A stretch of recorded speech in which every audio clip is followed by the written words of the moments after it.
যুক্তরাজ্যের নির্বাচনে আবারও জয়ের মুকুট মাথায় উঠল ৪ বঙ্গকন্যার। নির্বাচনে বিপুল ভোটের ব্যবধানে জিতেছেন বঙ্গবন্ধুর নাতনি টিউলিপ সিদ্দিক।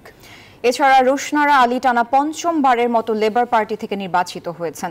টানা চতুর্থবারের মতো জয় পেয়েছেন ডাক্তার রূপা আশা হক। যুক্তরাজ্যের সাধারণ নির্বাচনে লেবার পার্টি থেকে জয় পেয়েছেন বঙ্গবন্ধু শেখ মুজিবুর রহমানের কন্যা শেখ রেহানার মেয়ে টিউলিপ সিদ্দিক। ব্রিটেনের হ্যামস্টেড অ্যান্ড হাইগেট আসন থেকে টানা চতুর্থবারের মতো লেবার পার্টির এমপি নির্বাচিত হয়েছেন তিনি।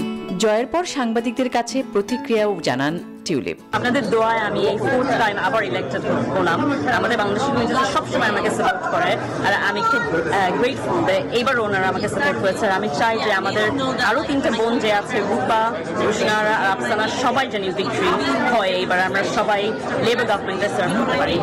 যুক্তরাজ্যের পার্লামেন্টে প্রথম বাংলাদেশি বংশোদ্ভূত এমপি রুশনারা আলী। 2010 সাল থেকে টানা 4 বার এমপি নির্বাচিত হন তিনি। 2010 থেকে আন্তর্জাতিক উন্নয়ন বিষয়ক ছায়ামন্ত্রী হিসেবে দায়িত্ব পালন করেছেন রুশনারা। 2013 সালের অক্টোবরে তিনি ছায়া শিক্ষামন্ত্রী নিযুক্ত হয়েছিলেন।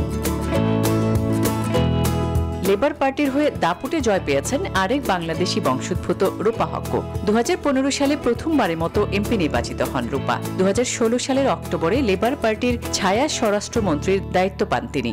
এবার টানা 3 বার তিনি লেবার পার্টির টিকেটে জয়লাভ করেছেন।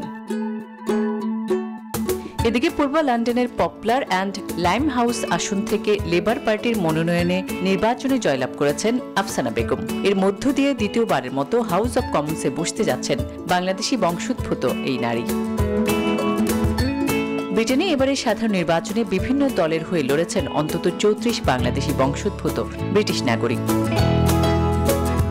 আসমাতুলি, নিউজ 24।